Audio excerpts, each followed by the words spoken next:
So you're thinking about buying a home, and one of the first questions that pops into your mind is, well, how much can I afford? How much house can I buy? Well, that's today's topic. We're going to do a deep dive into, if I make this much money, that means I can buy this much house. Now, you're going to hear different rules of thumb out there on the internet, like Dave Ramsey and 25% of your income and 30% of your income, or should be equal to one of your paychecks.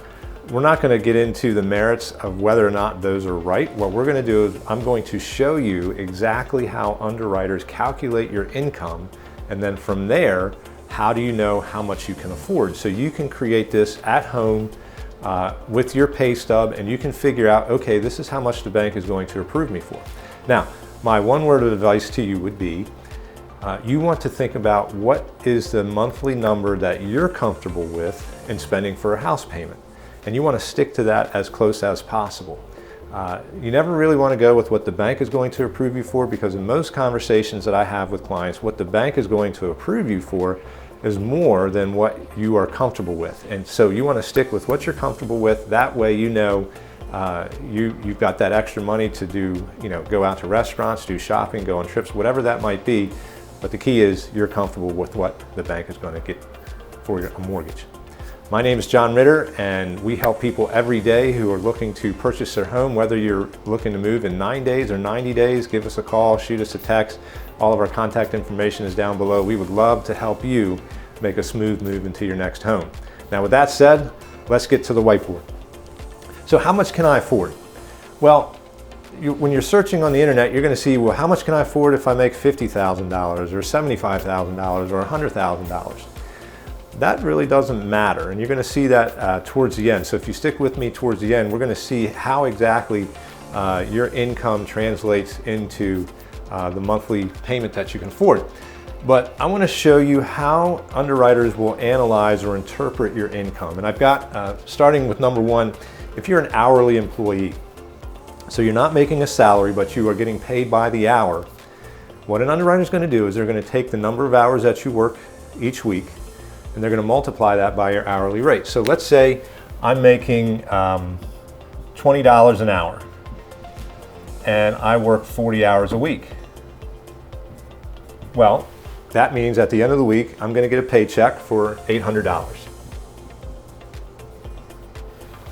But the underwriter is not going to use your weekly amount. What they're going to do is they're trying to calculate your gross monthly income, because that's how everything is set up, is based on your monthly income and your monthly expenses. So if I make $800 a week and I multiply that by 52 weeks, because there's 52 weeks in a year, that means my annual income is $41,600.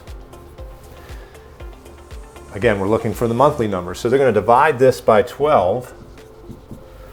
So that means when they're doing the calculations, they're going to give you credit for $3,466.67 per month. And that's how much money you make. So if you're an hourly employee, take your hourly rate times the number of hours that you work in a week.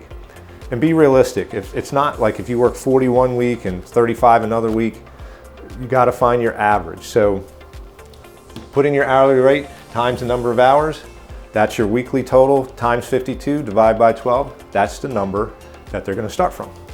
Now, if you're paid weekly, what we've done is now we've eliminated a step. We don't have to figure out how much we're making per week, because that's already, we already know that number. So let's just say we're making $1,000 a week. Well, we multiply that by 52 for 52 weeks in a year. That tells us that our salary is, or our income is $52,000. And then we're going to divide that by 12. I wish I was that good at math, but I can't do that in my head. So that's $4,333.33 per month. So that's the number that the underwriter is going to use. So put in your weekly, if you're paid weekly, put in your weekly amount times 52, divide by 12. That's how much the underwriter is going to count. Now, if you're paid bi-weekly, which I would say is probably more than half of the people that I talk to, that means your paycheck is for 2 weeks of work. So you're getting paid 80 hours of work. So let's just say, we'll make up a number here. Let's say your bi-weekly pay is $4,000 a week. Well, I'm not going to multiply it by 52 because I'm getting paid every 2 weeks. This time I'm going to multiply it by 26. So 4,000 times 26, that gives me 104,000 for the year. I'm going to divide that by 12. That means my monthly amount is $8,666.67 per month. And that's the number that the underwriter is going to use. So if this applies to you, put in your biweekly gross pay, multiply it by 26, divide by 12. That's how much the underwriter is going to give you. Now, what if I'm paid bi-monthly? Let's take the same number. I'm paid $4,000 bi-monthly. Now, bi-monthly means you're getting paid twice a month. Most folks, if you fall into this category, you're getting paid on the 1st or the 15th. So in this case, I'm going to be paid 24 times a year, which is not the same. So 4,000 times 24, that's 96,000 a year. Divide that by 12, $8,000 a month. And that's the number the underwriter will give you when looking at your gross monthly income. Let's go to monthly. We have some folks that get paid one time a month. Let's say you're getting paid $7,500 for the month. Well, multiply that by 12 and divide by 12. So really, you already have your answer. You're getting paid $7,500, and that's the number that the underwriter is going to use. Now, I've got a few exceptions in calculating income. The first one here is I deal with a lot of teachers, and a lot of school systems will only pay 10 months out of the year. They don't pay during the summer months like July and August. So what you have to do is you have to annualize your income. Now, a lot of teachers will already know what their annual income is, but if you don't, and you're looking at your pay stub, and your pay stub says, let's just go with you're making, let's say $2,500 in your pay, and you're getting paid bi-weekly for 10 months of the year. So what you would do is you would take 2,500, let's see, so times 26, 65,000, but that is if you were getting paid every single week or every, bi-weekly all the way throughout the year. So I've got to divide that by 12 to get my monthly amount. And now I got to multiply it by 10 because I'm only getting paid for 10 months. So that means in this case, I'm making $166.67. Now I divide that by 12 again, and I'm making $45,1389. Now, I know that you're probably thinking, what did he just do? Find out the annual amount times 26, divide it by the monthly, get back down to a monthly number, multiply that by 10 to get your annual salary on a 10-month employee, and then divide that by 12 for your monthly amount. So $45,089. The last two here that I want to just touch on real quick, commission and bonus income. If you have a history of making commission and bonus, and when I say history, you have to have at least 2 years of making commission and bonus income. If you only have a few months or you've only got it for 1 year, the bank is only going to go off your base income or your base income. They're not going to use your commission and your bonus until you can demonstrate a 2-year history of doing that. Are there some exceptions to that? Yes, but in general, don't count on it.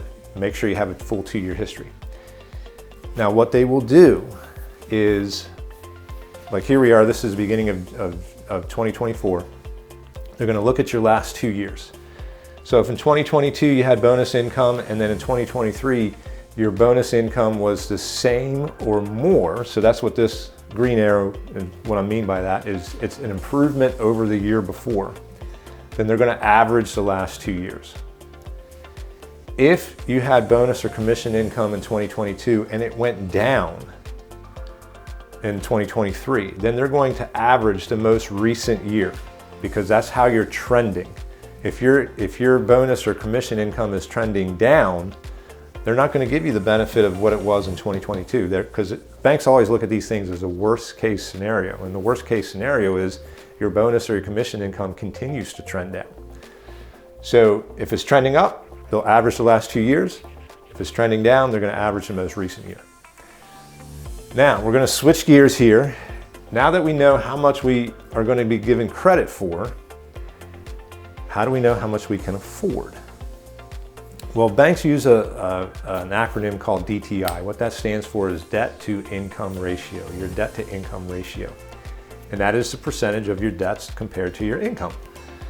So if we know your income, and let's use this bi-weekly example. We know our income is $86.67 a month. But we don't know our expenses. Well, here's the things that you have to consider. Car, credit cards, student loans, personal loans. So let's say in this example, we have a car payment of $500 a month.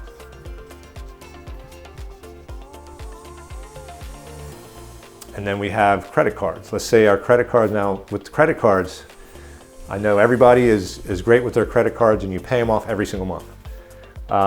What the banks are going to look at is they're going to look at your minimum payment. They're not looking at what you do pay. They're looking at the minimum required payment. So pull out your credit card statement, look at that minimum payment. It might be $25, $50, $100, whatever that is. And they're going to use that. Let's just say our minimum payment on the credit card is $100. The next thing we're going to look at is your student loan. So if your student loan is in deferment, you're going to have to find out what your payment will be, because the bank knows that at some point over the next 30 years, you're going to have to start paying your student loan while you have your mortgage payment. And they want to make sure that you can still afford to live in your house when your student loan kicks in. So if you don't have a student loan in repayment yet, call your servicer, ask them, how much is my payment going to be? Because you're going to have to find that out when it's time to apply. But let's just say your student loan payment is $250 a month. And then lastly, personal loans. Like if you have a loan with a credit union or a banking institution, you may have done a consolidation loan or something. Let's just say you have a $100 student loan. So we've got our income, we've got our expenses. A general rule of thumb in our industry is that a bank is going to allow you to go to 45% of your income for all of your debt expenses. Is that a hard and fast rule? No. If your credit is on the lower side, they're going to drop that down a little bit. If you have excellent credit, you may get a little bit more wiggle room in that number. But let's just take our number that we have here, 86.67 times 0.45. That's $3,900. So we're going to multiply this by 45%. That gives us $3,900 that the bank wants to see everything fits into. So we're going to start subtracting these debts. So if I have $3,900 and I subtract $500 for my car payment, I subtract $100 for my credit cards, $250 for my student loan, and another $100 for my personal loan, that means I can have a mortgage payment, theoretically, for $2,950 per month. So now the question is that number that I'm comfortable with, does that fit this number here? And hopefully it's less than that. If my number that I'm comfortable with is more than that, well, sorry, the bank's not going to give you that, because they want to see that your mortgage payment sticks within this number or less. Now, a few little tricks of the trade. If you have an installment loan, such as a auto loan, school loan, and you're within 10 months of paying that loan off. So if I have a car loan and my payment is $500 a month and I have a balance of $3,500, that means I only have 7 more months left to pay. The bank's going to go ahead and exclude that because they know you're on the cusp of that debt going away. So I could back this out, and now this number would increase to $3,450. Or if my student loan was within 10 months of being paid off. They'll back that number out. They're not going to do that on revolving debt because obviously you can charge your card again and put the debt right back on it. But any installment debt that's within 10 months of being paid off, they will go ahead and exclude that. They will not do that on an automobile lease because the idea is when your lease comes up, you have to turn in the car and get another lease. When you own a car, you don't have to turn it in, you still have it, you can keep it, you can drive it. So that's why they'll exclude it in one case but not in the other. So I hope you found this information helpful. Figure out where you fall on the income side. Get to this number and then make a list of your monthly debt expenses. You don't need to include your utilities or any subscriptions. It's your monthly debt expenses. Get your income, your expenses, multiply your income by 45%, and then you can back into how much money will the bank give you or allow you to do for your mortgage. And then once you have this number, now you can say, okay, what does that translate to in terms of a home price? This number here, the $2,950, has to include 4 things.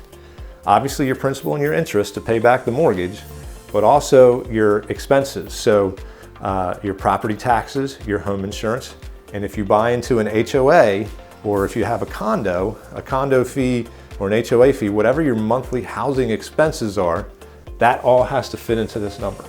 So the easiest way to calculate this is do a search on Realtor.com or Zillow for the area that you want to buy in. See what the property taxes average out to be for that area. Let's say if it's $3,600, then you're going to subtract $300 because it's a monthly amount. $300 from $2,950, so that brings you down to $2,650, and then you're going to subtract your homeowner's insurance. Let's just say your homeowner's insurance is $1,200 a year, so you're going to subtract $100. So now you're going to drop $400 off of this. So now your principal and your interest has to equal $2,550 or less. So you can take that $2,550, plug it into a mortgage calculator, and that will spit out how much of a loan you can get for principal and interest of $2,550. So I hope you found this information helpful. If you would like to say, hey, you know what, John, that was all great information, but I want to leave the math up to you, go ahead and reach out with the contact information down below. I'd be happy to do this with you, walk you through it. We can do it side by side and help you figure out how much home can I afford based on the income that I make and the expenses that I have. Thanks for watching. We'll catch you on the next one.